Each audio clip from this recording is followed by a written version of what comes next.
What is going on, ladies and gents? My name is Evolution and welcome to my channel. So guys, back at it with another motor vlog, and today we are going to be discussing the A2 bike license and my next motorbike options.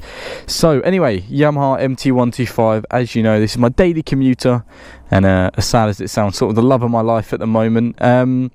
Few things occurred this weekend in the workshop. I've done an oil change.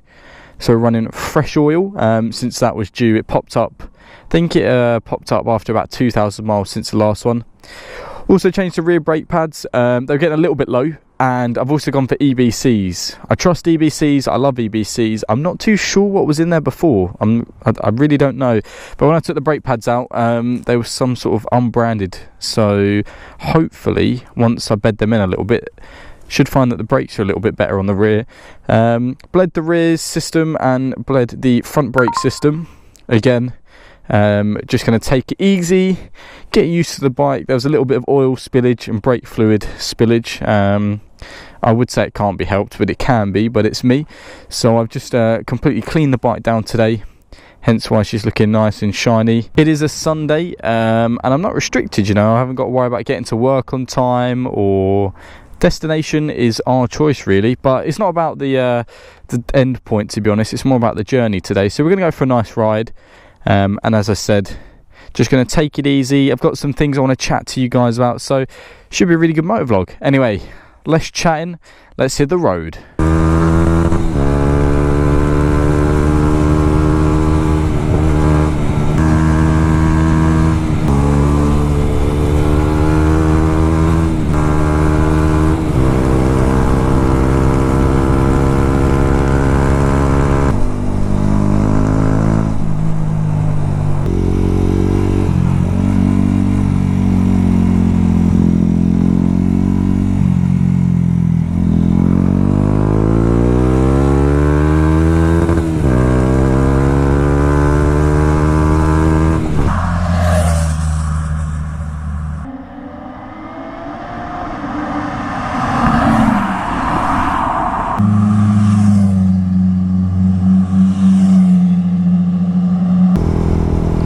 Well, the good news is that, you know, the brakes actually work, which is good, and the bike's still in one piece. So congrats Evo on not breaking anything. But in all seriousness, I really do love it when you give your bike that little bit of TLC, whether it be a service or something as simple as changing the oil or adjusting, let's say, the clutch or the throttle. Them small details make the absolute world of difference. I'd say that's the bike pretty much ready now for the winter. I've done everything I wanted to do, and to be honest, hopefully I shouldn't have to worry about anything now till next year. Thinking back as well, the MT125 has literally been faultless since I've owned it, other than changing the tyres. Pretty much my own decision anyway. I decided to go for a bigger rear tyre and a bigger front tyre, and the tread was running a little bit low, so I thought, you know what, we'll do it a little bit early and jump up to the S20 Evos. And unfortunately the clutch did go a little while ago, so I had new clutch plates and springs. But you can trust this bike to start on the button every day of the week, in the sun, the rain, the snow. Fingers crossed she'll continue to look after me, but this bike will have your back covered. I will be turning 19 next year, so I'm going to be doing my A2 license, which is very exciting but also pretty upsetting at the same time, because of course part of me doesn't want to sell the MT125. I love this bike, but at the same point I will be moving on to bigger and better things. In general, I think the bigger you go the better, because of course you got larger tyres, larger frame, uprated brakes, more power. Ultimately, the bigger you go, generally the safer the bike is or feels. Going from the 50 to the 125 made the world of difference. And again, from hearing past experiences from friends and other people I know that have gone on to a 125 to a larger CC bike, they've said, you know, so much easier it is to ride and a lot less effort. The only concern is you just got to be responsible with that throttle hand. I mean, that's the only downside to the bigger the bike you get, right? But in my eyes, in most cases, power can be used for good. Power can actually make your life on the road safer, can get you out of those last minute situations. Whereas if you didn't have the power behind the throttle, you might not have been able to escape. So anyway, I guess you're all dying to hear my choices for my big bike. You're probably thinking, oh, you know, what is Eva going to get? Is he going to stay on a naked bike? or perhaps it's going to go back to sports bikes, or maybe I'm going to change something completely different. Maybe I'm going to get a BRAP machine and get a supermoto. It doesn't matter what you ride, it matters that you ride, essentially. I think at the moment I'm heavily focused on getting the Yamaha MT-07. Now, for those of you who haven't seen or heard of the MT-07, it is literally, just imagine the MT-125, but it's bigger, badder brother. Now, for those of you wondering, you're probably thinking, you know, how the hell can you ride a bike of that size on an A2 license? It is indeed A2 compliant if you put the restrictor kit on it, which actually restricts the power output to 35 kilowatts. And it's all within the weight to power ratio as well.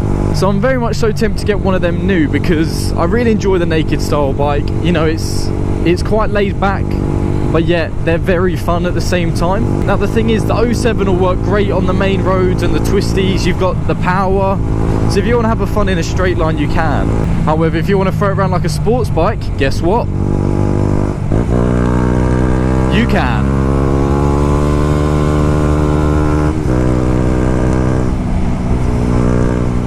But in saying this, you know, they fend pretty well off-road as well, because of their lack of fairings. If you've got the skill, you can actually take these bad boys off-road on their stock tyres. And then I think the selling point for me, which is also quite important, I want to start travelling on the bike, actually commuting to places. I want to travel Europe. Now I think the MT-07, although it being a fun bike and fast and everything like that, I think it can be quite practical in a sense as well. I reckon if you fit that out with panniers and some bags, you'd sort of be able to get ample stuff stored in there while still having your street bike. So to me, it's pretty much like a all-rounder. And of course, I've enjoyed the year that I've had on the MT-125, and there's no complaints. It is an amazing bike. The only thing I can knock is I do wish there was more power on times. Of course, some new extra features on the dashboard would be nice. Some more slightly powerful brakes. And all the other features that you're thinking and you're guessing, that is, I think, to be honest, what the MT-07 can offer. However, now here is the spanner in the works. I have owned very, very, very many sports bikes in the past. I had the RS50, the YZF-R 125, the NSR 125. Part of me does miss that sports bike feel hugging the tank. So I have had a look at a few sports bikes, and you'll be quite shocked. I'm not interested in any of the new ones like the Yamaha R3. Just don't make them how they used to. They really don't, not anymore. Back then it used to be all about the inline fours and putting all your money into making a small little sports bike top of the range. Now for starters, you seriously can't beat the sound of an inline four 400cc. They sound like a freaking F1 race car. I don't know if you guys have heard them, but when you're laying there in your bed at night and you can hear a bike on the main road a mile away, but you can still hear it whizzing down, that, my friend, is probably going to be an inline four. It's not everything, but a good sounding bike generally is a good bike. So the bikes I've been looking at are the Honda RVF 400, the Honda VFR 400, and then you've got the Baby Blade, the 200RR, 400RR, and then a Kawasaki also do the ZX 600 or the ZXR. You've also got some alternatives like the Gixxer as well. They do the old Gixxers. Now, I mean, the only downside to that is, of course, it's not going to be as casual and chilled riding style. So when my commute to work's pretty laid back nowadays, I'm going to go back to the days of, you know, long journeys are going to give you sore wrists and bad backs. That is just due to the sports bike styling. But being such an old bike as well, if there's any problem, sourcing motorbike parts are going to be near on impossible. So I mean, that is a downside. You've not really got the reliability and sourceability of parts for a bike that old. Whereas if you used to purchase, for instance, the MT-07, whether it be, you know, out the showroom as a 2017 plate, or even perhaps if it's just a few years old, there are so many about, you know, there's so many parts available for them. You go to pretty much anywhere and get standard parts, or even aftermarket parts. If you're looking to get some shorty levers and some fancy bits, you know, everyone is doing them. So they are my two decisions: sports bike versus naked.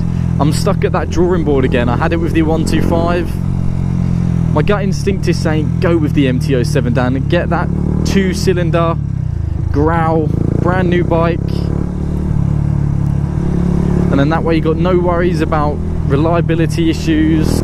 And as I said, I just think it'd be so much fun, whether it be on the straights, the twisties, off-roading, motorway, or trying to travel Europe on it. You could take that away and camp, no problem. So anyway, let me know your thoughts in the comments below. What do you think I should go for? What would you like to see on the channel? Do you think I should go for the big bad brother MT-07? Or should I go back to the old days when I first started riding? Let me know in the comment section below, guys. Ride safe, stay awesome, and I'll see you guys in the next one.